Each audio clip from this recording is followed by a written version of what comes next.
Hello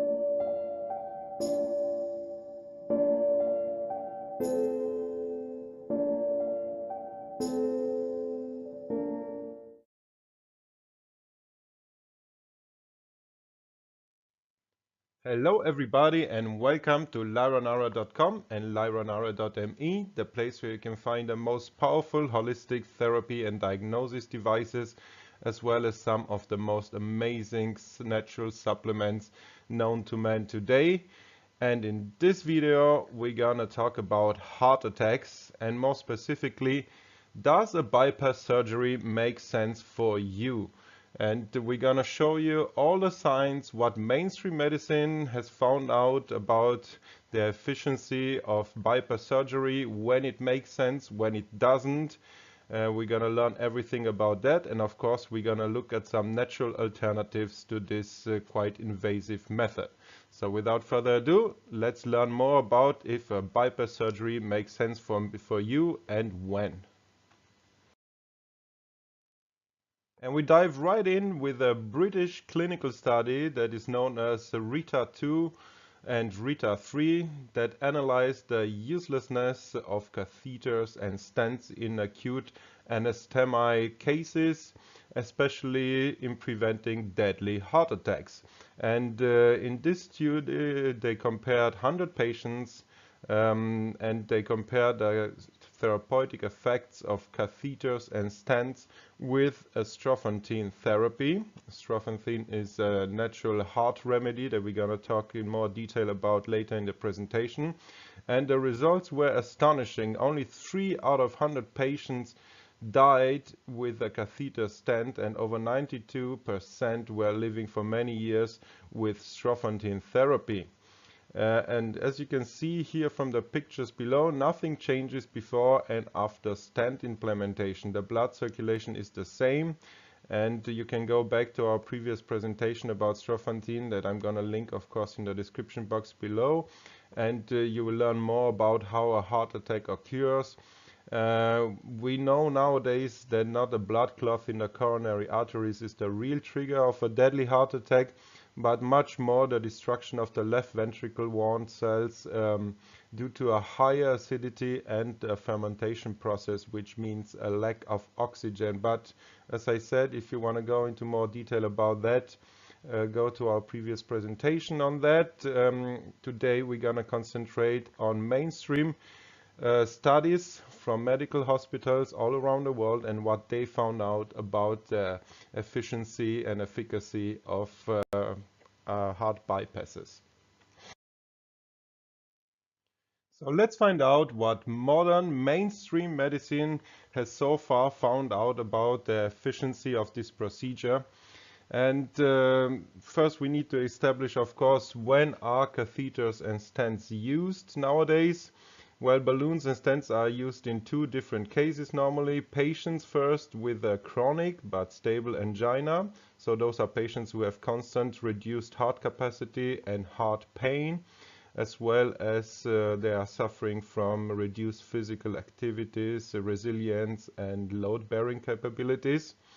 And second are patients with an acute unstable angina. Those are patients with acute heart pain, heart weakness, and cardiovascular disorders that are threatened by a heart attack. And well, in a study published by the very well-known Mayo Clinic in the US in 2003, you can read the following about these procedures and their success rates. Balloons and stents, they say, are used to improve symptoms in case of a heart weakness and angina pectori. Balloons and stents cannot avoid a heart attack, and there is no guarantee that your life is going to be prolonged by this procedure.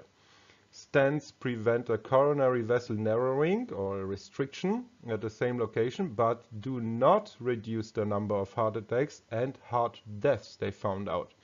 Catheters and stents can trigger new lesions even and bleeding in the blood vessel walls, enhancing the danger of a heart attack by flattening and squeezing the arteries. Quite interesting, no? In the 1990s, the catheter and stent procedure became a regular procedure which is applied to all patients with an increased anasthenia. And anasthenia means non-ST segment elevation myocardial infarction.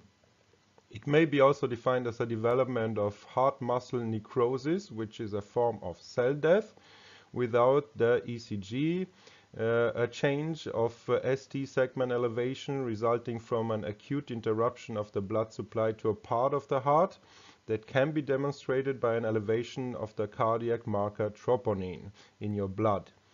ST segment is a portion of the ECG, and therefore NSTEMI is a less severe type of heart attack compared to STEMI, in which full thickness damage of the heart muscle develops. What are some more facts from this very well researched and documented study by the world-renowned Mayo Clinic from 2003? So many patients with a so-called three vessel disease, which means bottlenecks in all of the three coronary arteries, are normally advised by cardiologists to undergo bypass surgery. And sense and nonsense of the bypass surgery is best summarized in the statement from this study by the American Mayo Clinic, where they state the bypass surgery is effective for symptoms improvement only. The bypass surgery does never have an infarct preventive effect. Survival benefits through this surgery exist only in high-risk patients. So what does this mean in simple terms? Well, first of all, heart complaints are only temporarily improved by this procedure, as they found out. Secondly, bypass surgery does not prevent a heart attack. Anyone who lives as a patient in the assumption that he is protected by this operation on the coronary vessels from a heart attack is seriously mistaken, and who, as a doctor, tells a patient that a bypass surgery reduces the risk of a heart attack is unfortunately not very well informed. The methodologically impeccable studies by the Mayo Clinic, especially the three outstanding studies from the 1980s, gave also no doubt that by the bypass surgery no heart attack was ever prevented. Those who have only minor symptoms do not live longer than all non-operatives with the comparable vascular constriction due to surgery. Among the high-risk patients, however, there are lucky ones who benefit from this procedure. Thus, the survival of patients with so-called main stem stenosis with a high degree of constriction of the left coronary artery immediately after the main artery, for them the situation is improved by these bypass surgeries, but only for them, as the Mayo Clinic and others found out over time. So there seems to be a big discrepancy between myth and reality when it comes to bypass surgery. And it's funny really because the Mayo Clinic study from 2003 was not the first one to conclude this. The final statement from the Mayo Clinic, funnily enough, coincides exactly with the findings obtained in 1977 after 10 years of experience on 100,000 patients.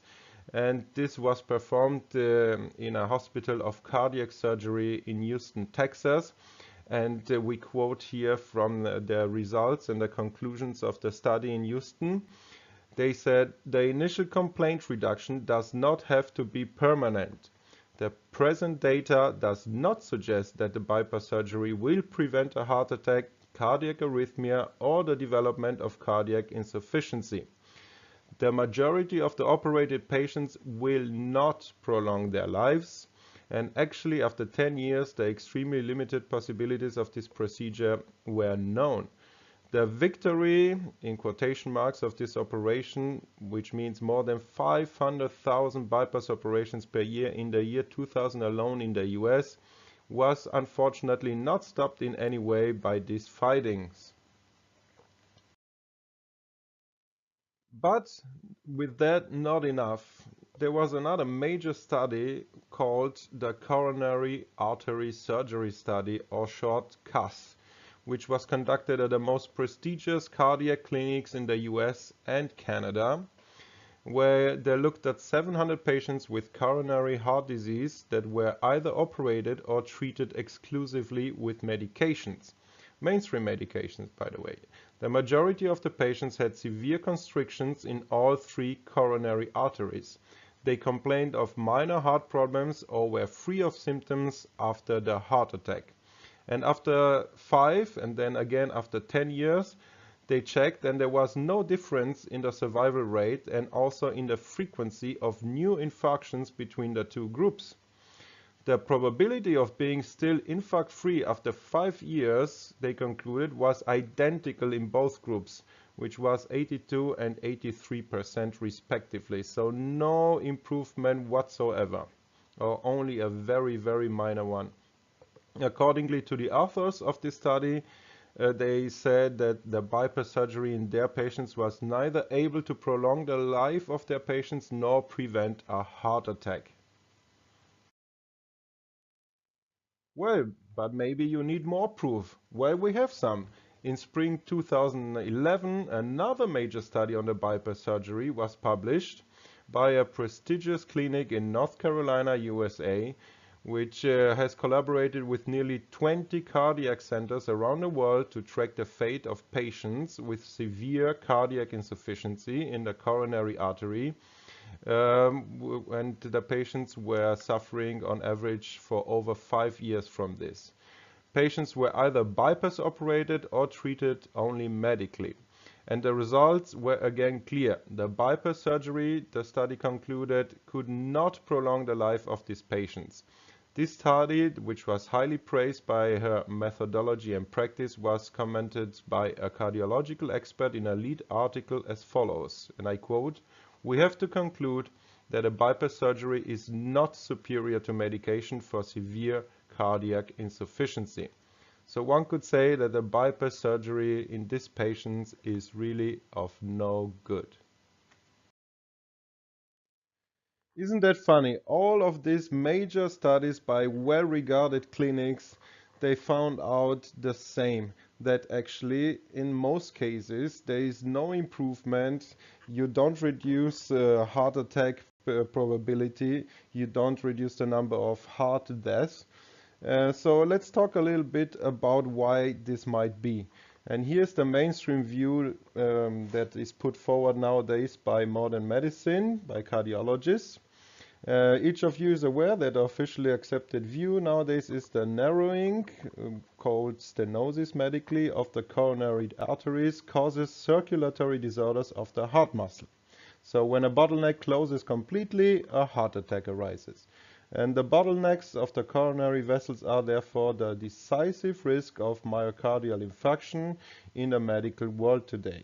Chronic circulatory disorders and also myocardial infarction weaken the heart muscle, and coronary arteries are therefore also the most important cause for the development of cardiac insufficiency, also called heart failure.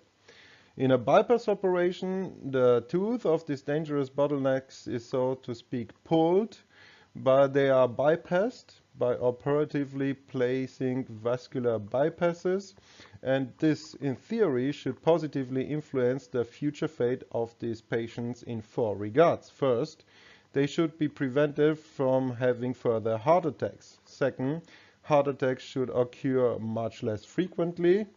Third, the survival time of the patient should be extended considerably. And fourth, patients with severe cardiac insufficiency should be helped to achieve a longer life through this operation. But what is the reality? As we've seen, unfortunately, really sobering. The first point is met, the symptoms are softened, everything else is not fulfilled.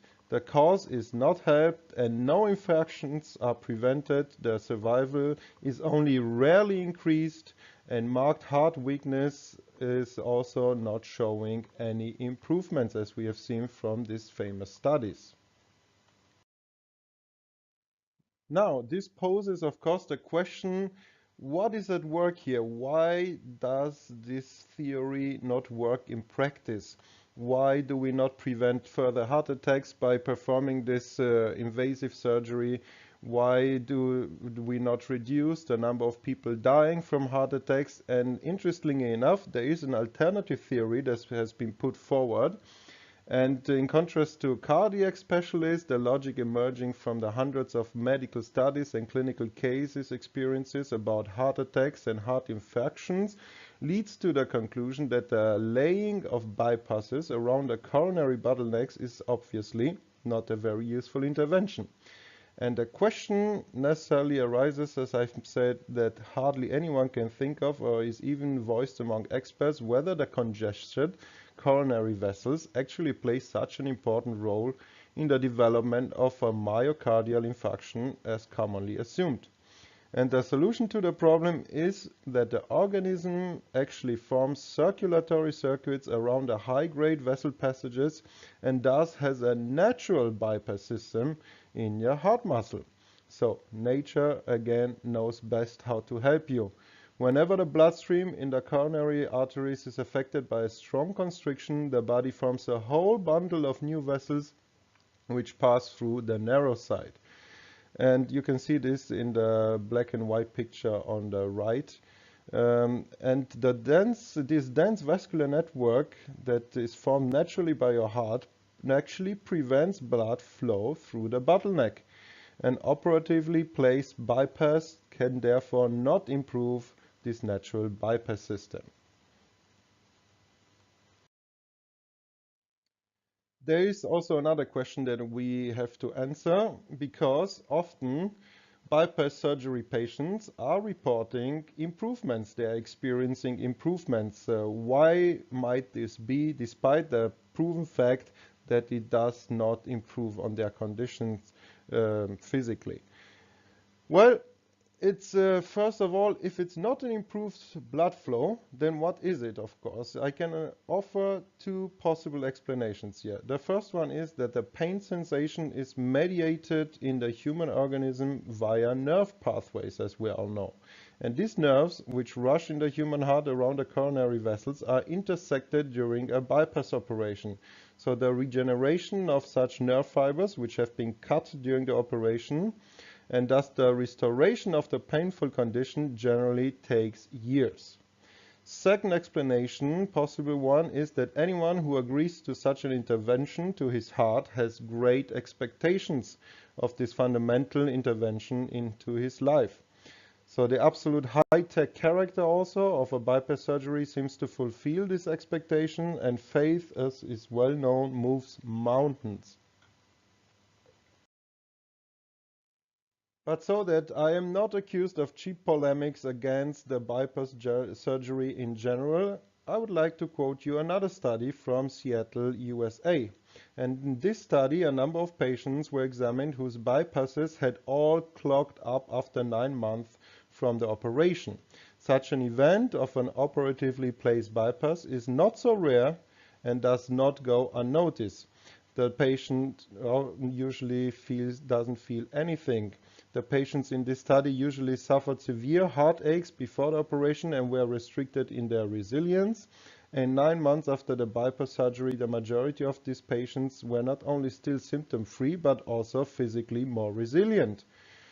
This result can in no case, though, be attributed to the improved coronary blood circulation, since, as they found out, all of their bypasses were already blocked again.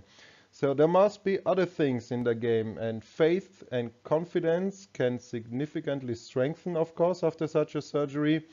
And for this effect, open heart surgery is actually a high price, but one that might lead to this perceived improvements, even though they are only temporary. So with all this knowledge in mind about the success rates of bypass surgeries, we come back to our initial question: should you dare a bypass surgery? And in general, there seems to be a lot of reasons, as we have seen, for skepticism towards this operation. But there are some exceptions. First exception is patients with a main stem stenosis, which is a narrow point at the origin of the left coronary artery immediately after its departure from the main impact artery, not only benefit from a bypass, but as a rule also experience a life extension through the bypass surgery. So for those patients, it makes sense. Second, in general, high-risk patients, so patients who have very poor heart health, have statistically secured survival advantages through bypass surgeries also. What does it mean statistically, though? In a large European study from 1982, which had achieved the best results for bypass operations, a life was saved each year in 43 interventions. So out of 43 patients per year, one patient survived more than the non-operated control group of patients. This is more than nothing, of course, but if you ask me, still very, very little. So anyone who faces a bypass surgery should urgently collect information from different sites and sources and ask your cardiologist to explain you why you are advised on this surgery and what is your probability of success, because as you've seen, there are many mainstream studies from well-regarded clinics all around the world on this subject. And of course, the other question that arises from all of this is, are there better natural alternatives to bypass surgery? And the short answer is a resounding yes. And it's called Strophantin. Strophanthus gratus is an African shrub, and from its seeds, the substance called Strophantin, which is also known as ouabain, is extracted, and Strophantin is a hard glycoside, which is very similar to digitalis, however, with a totally different pharmacodynamic. So it is a signal transducer stimulating the heart metabolism and reducing angiotensin II. Its bioactivity and absorption is almost instantly at a minimum of 67%. Strophantin is also a body-owned hormone that is secreted in the adrenals and in the hypothalamus, and it's working through the ubiquitous natrium-potassium pump on different levels. First, it reduces calcium content, higher fatty acid concentrations, reduces the lactic acid concentration in the heart, as well as the noradrenaline production in the heart neuronal cells, limiting thus the sympathicon activity and sustaining the parasympathictonia. And this helps the blood vessels and the arteries to relax and dilate and sustain a better blood circulation in general. It also regulates your blood pressure, either reducing hypertonia or increasing hypotonia. Strophantin is also an antidote in case of digitalis poisoning, and is also reducing the inflammatory processes in your heart muscle, especially in the left ventricle. It also protects neuronal and kidney cells, and it increases melatonin production. From 1885 until 1990s, it was the medication of first choice for any heart attack or heart disorder such as tachycardia, angina pectoris, high blood pressure, as well as heart arrhythmia. It is very, very strange that Strophantin or ouabain has fallen out of favor with the medical establishment. Well, maybe not so strange, because you can make way more money with a bypass surgery, of course, than with just prescribing this natural heart remedy. Even though over the years its success has been proven over and over again. So let's go over some of the studies and success the Strophantin treatment has had. Acute heart attacks that were treated with Strophantin in Germany, in Italy, in Brazilian hospitals also.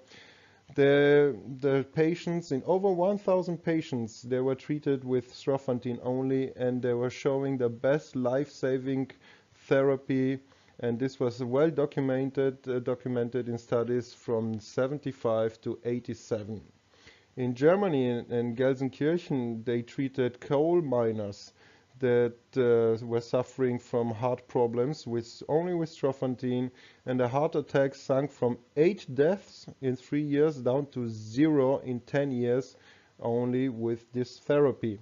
Angina pectoris patients, 146 patients out of 148 became pain-free after only 2 weeks of Strophantin.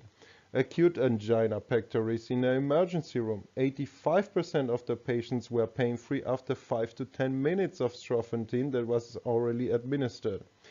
Double-blind study against the placebo was performed, and Strophantin therapy led to significant improvements in ECG and angina pectoris.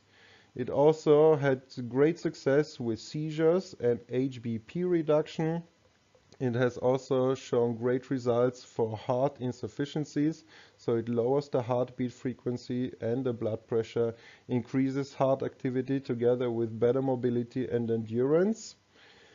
Arteriosclerosis, again, excellent results and improvements with Strophantin. Dementia even, apoplexy treated with Strophantin, again, significant improvements. And the best part of all of that is no toxicity and side effects have so far emerged. So this is a natural treatment for your heart, a heart elixir, so to speak, that has no toxicity and no known side effects. But before you rush now onto the internet and try to find some Strophantin and order it right away, some words of caution. There are dozens of vendors selling you Strophantin in homeopathic form, either in tablets or as a tincture, usually in the D4 to D6 concentration, or as a so-called mother tincture. We advise you strongly that these products do not have the desired therapeutic effects which the Strophantin product that you can get exclusively at lyra.me has. Because ours is not homeopathic grade. It comes in tablets that contain 1 to 3 milligrams of active Strophantin per each tablet, which is a way higher concentration than any of those homeopathic Strophantin remedies. All homeopathic Strophantin remedies are not concentrated enough to secure the prevention of a heart attack or to treat any other cardiac conditions enumerated in this presentation. Moreover, homeopathic remedies are helping only over a very short period of 2 to 3 weeks, and thereafter their therapeutic power significantly diminishes due to the well-known so-called habituation effect which all homeopathic remedies have. All therapeutic claims, therefore, made in this and in the previous Strophantin presentation are applicable and valid only for our specific Strophantin product that you can buy exclusively at lyra.me, and I'm gonna post, of course, the link in the description box below. So, time for conclusions. What have we learned? Well, as you've seen, in most cases, with some very, very specific exceptions, bypass surgery makes absolutely no sense and has absolutely no long-term health benefits, as proven by mainstream medicine.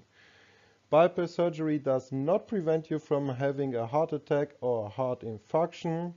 It's very invasive and it's a very traumatic event in your life. Heart catheters, heart stents, or bypass surgery do not treat the causes of the heart attack, namely, as we've learned, the left ventricular heart cell damages due to the lack of oxygen and a significant acidosis in this heart region. And Strophantin is the most recommended heart therapy with proven preventive effects of myocardial infarction, heart attacks, angina pectoris, HBP, as well as heart arrhythmia. Strophantin action is to immediately reduce the local acidification of the heart cells and emergency oxygen transport to save the heart muscle tissue. Strophantin can also be used in acute cases to stop a heart attack, as we've seen. It is the life-saving choice for cardiovascular conditions of any kind, as the insulin is for diabetic patients. It's the best prevention medication also for people with heart chronic conditions. And you can get the most powerful Strophantin preparation exclusively at lyra.me. If you need advice, consultation, etc., please also give us a call, 1-888-773-3196. We love to talk to you and advise you specifically on what is best for your condition. Also, the Strophantin preparation that you can get at lyra.me is 100% natural. It has 0 additives, no fillers. It is of the highest purity and concentration.